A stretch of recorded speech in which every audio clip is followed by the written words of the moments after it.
so that I can post it later. I will let everybody know that when I originally set this noon town hall, I set it on a Friday. I don't often have court on Fridays. And if I do, it's usually first thing in the morning. So I figured noon on a Friday would be a good time to have it.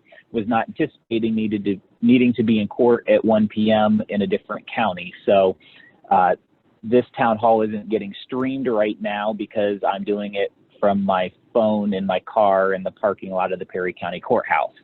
But I will post it later. So with that, since there are a couple people on the line, I will just brief intro of the bond levy. It's $17 million, payable over 30 years, and it is for the comprehensive replacement of our water infrastructure. Not just the worst affected areas, those are where we would start, but then we would develop a plan to replace all the water infrastructure throughout the village.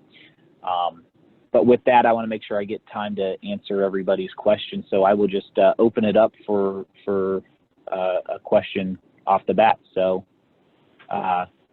anyone on there, just let me know who I'm talking to and ask away.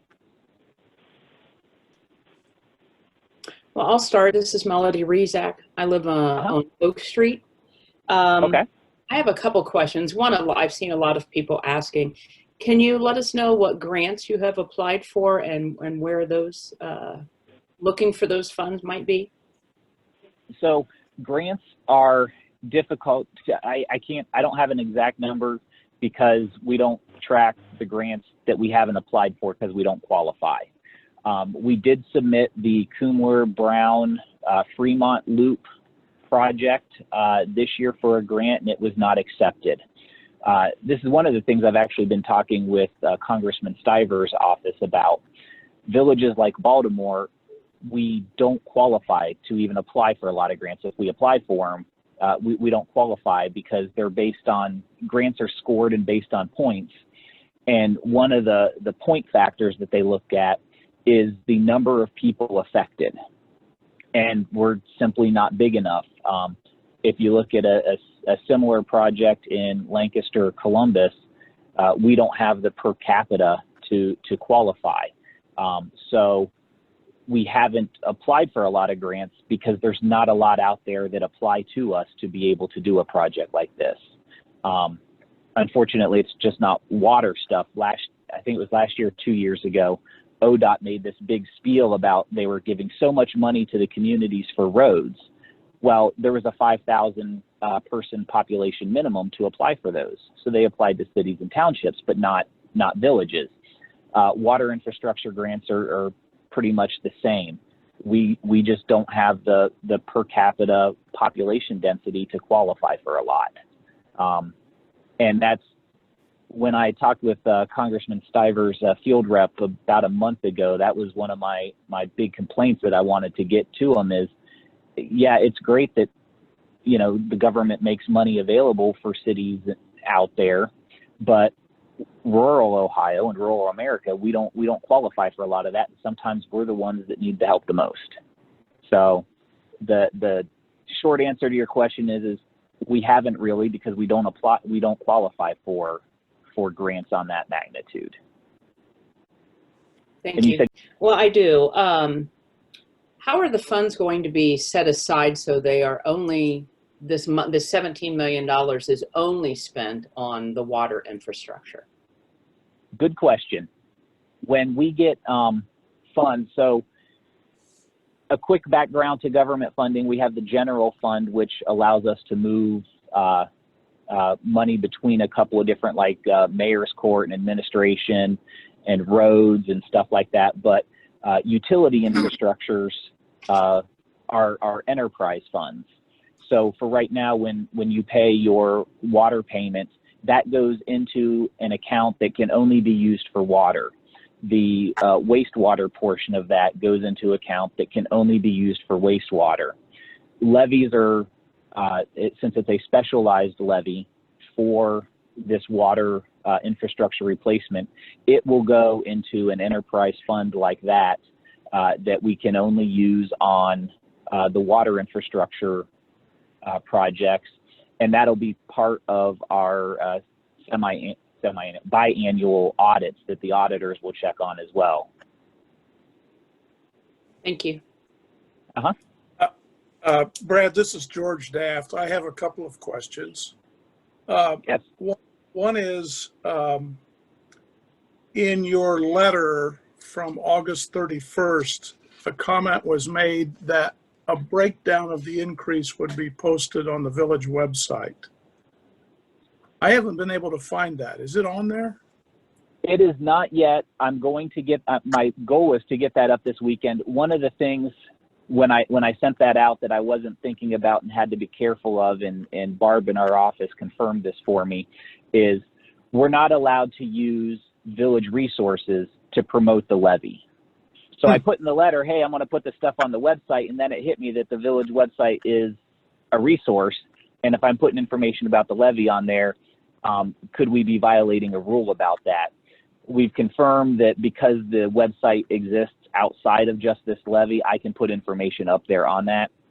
So my goal is to get the breakdown for the property tax costs, as well as some of the frequently asked questions I've got up.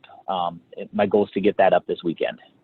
So is that also, does that rationale follow why you're having to do a lot of the heavy lifting as opposed to the village administrator and staff, or? That's it. And, you know, we can't use resources. If okay. I can't spend money to go buy yard signs to say vote for it, unless we form a committee to spend those funds and stuff like that. So yes, it's the same rationale. Okay. Well, and I'm someone who would advocate for the bond issue, but I will also say, and I'm not chiding you, but you know, in 11 days, people will be voting. And yes. if you hang around the People's Court downtown, you know, when people don't have information, they make up their own information. Yes. And I'm afraid that there's some of that going on. And of course, it's a pretty heavy lift with 13.9 mils. Yep. Yes, it is. Though one of the things that someone had contacted me offline and asked about it, and made a comment that, you know, right now they're spending about $50 a month on getting bottled water for their house. And $50 a month is about, you know, if you have a $100,000 home or so, that's about the same price. And so, so my question back was, you know, even if it is $60 a month to for your property tax, isn't that worth it? Because then you can use the water not just for your cooking, but for your bathing and the stuff on the appliances. So there is some of that information out there that people for so long have been buying some water to use, and then they think it's going to be an increase and don't realize right away that once the lines are repaired, they won't have that additional expense because they'll be using the water that's coming out of their tap.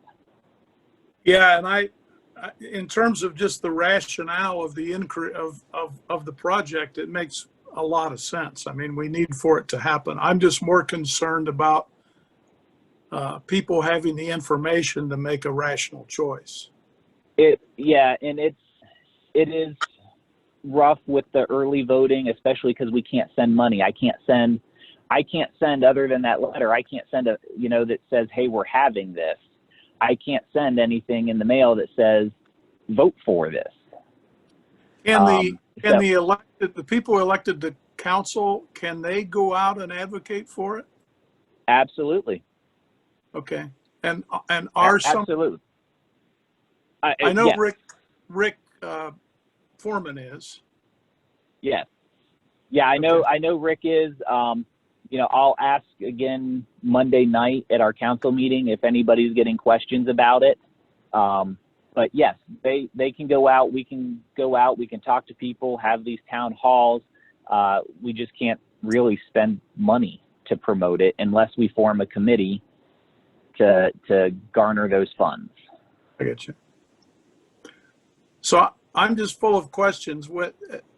Along the lines of disclosure to people, we have a number of $17 million, which is not surprising. But I think earlier you made the comment that the village would develop a plan on how this would all play out. So my question is, how do we arrive at the figure of 17 million unless we already have a plan?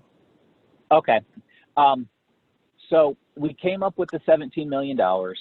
We have roughly, I think, 100,000 linear feet of line in the village. It's approximately $150 per linear foot to replace the water lines. That gets us around $15.5 million just to get the lines in the ground. That doesn't include the engineering costs, any overages, and the other pop-up expenses that come with projects. So that's how we arrived at the 17 million to count in for like engineering costs. Okay. When I was talking about the plan, what I was referring to was the plan to replace the water lines once we have the funds. Does it make sense to go, our worst affected area is on the west side of town. Does it make sense to go just keep going east after they get replaced? Does it make sense to formulate a plan that goes from the north to the south or south to the north? Or what type of plan to replace all of the lines? Because it's going to be a multi-year project, and we would need our engineering firm to help us develop the best way to come up with that. So that's the plan I was talking about. So it's more, how do you sequence it, really? Yes. Yeah. Yes. If I can jump in a minute as you're saying that and kind of doing the math quickly, what steps are being taken to ensure that we don't do this again to our children and grandchildren, that there isn't money set aside for continual upgrading after the $17 million, has come in and been used? So I think council right now is a little more aware of the need. We had a similar issue with the membranes at the wastewater plant. We knew it was going to be an expense when they went in, and we knew it was going to be an expense 10 years down the road, but didn't fully plan for it. What I'll have to say about for the kids in the future is hopefully the administrations and the council members in the future will learn from these problems and realize the headache and the hardship that it causes on the residents to plan for it in the future. These lines that we want to put in have a minimum life expectancy use of 50 years. So at worst, we're expecting 20 years of use after the debt is retired. That gives the administration 30 years from now, 20 years to continue to plan for what happens. Some of the lines, the life expectancy could go up to 100 years, some of the reports say. So we know they have at least 20 years to begin planning for it. My hope is future administrations start planning a lot earlier, but that's kind of what we're going to have to, for our kids and our grandkids, we're going to have to just keep reminding future administrations and councils that you have to stay on top of this. Otherwise, it becomes a big issue and a big hardship for the residents. Brad, is there and I don't want to be negative, but is there a contingency plan if this issue fails? That's a good question, and it's one that I've gotten online a couple of times. What happens if this doesn't pass? What happens if this doesn't pass is we continue with the status quo. We continue to try to identify projects we can do within our available funds each year. We know that may also mean we have to identify funds one year and do no projects with it so that we carry it over to the next year, because that water line replacement is more than we have in 1 year's worth of available funds. And then we continue to work with representatives to try to make villages like Baltimore eligible for grants to be able to replace lines like this. My fear is that if it doesn't pass, it's not if, but when other portions of the lines will start to Sure. fail. And, you know, at our current ability to spend right now, it'll take approximately 10 years to replace the lines and do all of the repairs we need to do in that worst affected area. You know, that's estimated at about $3 million, and we're able to spend about $300,000 a year. Other lines are going to start to fail in 10 years, and we can't wait 10 years to replace those lines. But that is what we will be stuck with if this fails. Doing what we can when we can and continuing to try to find additional resources. And it's not going to get any cheaper to repair them. It's not going to get any cheaper. Cost of materials increase, cost of labor increases, engineering costs increase, and bond rates right now are incredibly low.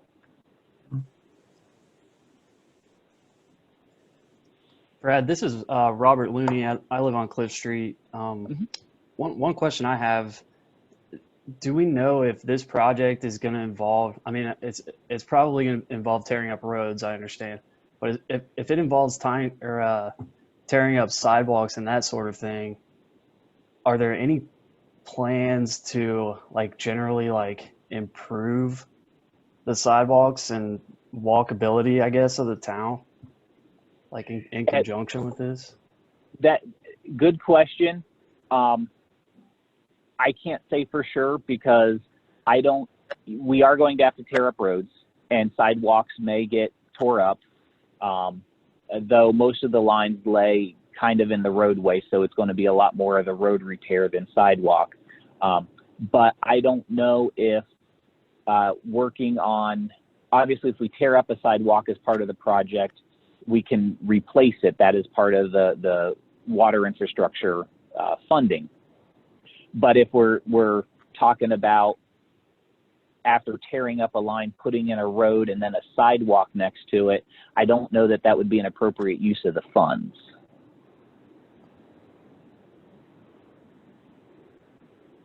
Does that make sense? Answer your question? Yeah, I'm thinking, I guess, more about sidewalks that are already there that are, in a bit of disrepair. Right. And sidewalks are technically a homeowner's responsibility. Gotcha. Obviously, like I said, though, if we tear one up as part of a project, we have a duty and an obligation to replace it or to fix it and put it back to how it was. But yeah, I don't think that when we're talking water lines, repairing homeowner sidewalks would be appropriate use there. Right, that makes sense. When do you anticipate monies coming in that you could begin the project?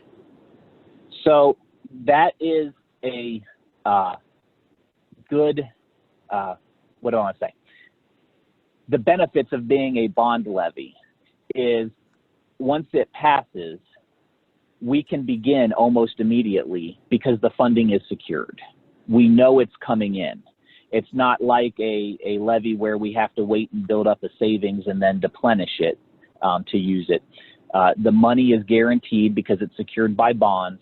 So almost the very next day, we can start the wheels in motion to contact engineering firms to start planning projects because the money is guaranteed. But those will have to go out on bid and all those sorts of things. So it's going to be a while, I would assume. It would be, the projects would go out to bid. I don't know that we have to bid out our engineering firm on a project that size. That I would have to check on. We do have a very good relationship with an engineering firm from Central Ohio. They do a lot of stuff for us, and they do a lot of work in small villages throughout the country, actually. So they're very good at understanding small village issues. My guess would be we would use them initially to start putting together plans and bid packages to go out. And then if we did have to bid out the engineering package, we'd have to work on that as well. But you are correct. We would have to bid it out. is it one big project that is multi-year, or does it get broken up into 5 or 6 different projects? That's a question for the engineers once we know we can start the work.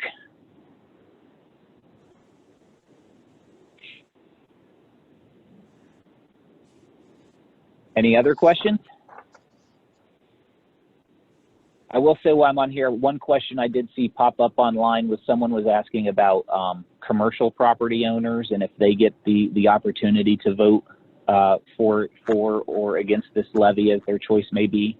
And since it's a levy and a property tax levy, and the way election law works, it's only residents of the village that get to vote. So if a commercial property owner lives within the village, they will get to vote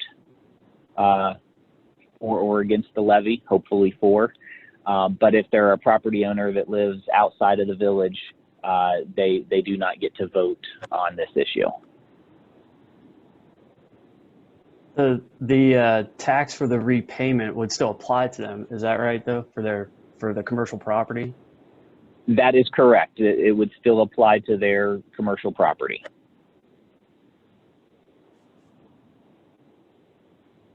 Does the same apply with someone who has rental property but does not live in the corporation? Yes, it would be the same. If they live within the village, they can vote. If they don't, they cannot. So a landlord that owns rental properties in the village but lives out in the township or in Lancaster or Columbus, they do not get to vote for it.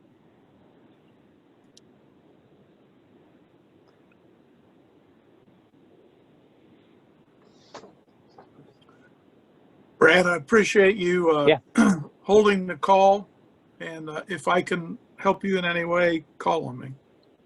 I will do so. I appreciate it very much. Yeah, thanks, Brad. All right. Other questions might pop up. I've got one town hall scheduled, mostly in the evenings, every week in October, with the last one being the night right before the election. So hopefully we'll get some attendance on those. Until then, other questions, let me know, and I'll do my best to address them so as many people can get the answers, because if you have that question, someone else does too. So I appreciate you're aware, I tried to email you and it got kicked back as potential spam. So I'm not sure what your filter settings are, but if you could check those, it might be helpful. So we have, yes, you're not the only one. It's not my filter settings, because I unfortunately want everything to come in, because I don't want emails getting bounced back. It is our current email provider. We are in the process of changing that, changing provider so that we don't have that problem, because you're unfortunately not the only one that has emails bounce back. And conversely, when we send emails to ODOT or our engineers, sometimes they bounce back from us and they don't get them. So we are changing. So stay at it. Hopefully soon emails will all come flooding through. So any other questions? All right. Well, hey, oh yeah. No, I just said thank you. Oh no, thank you. Thank you guys for joining. I much rather talk to you and answer your questions than just give the same spiel over and over to myself and the camera. So I appreciate it. Thank you very much for taking the time today, everyone. Thank you. Bye-bye. Thanks. Have a good afternoon. You too.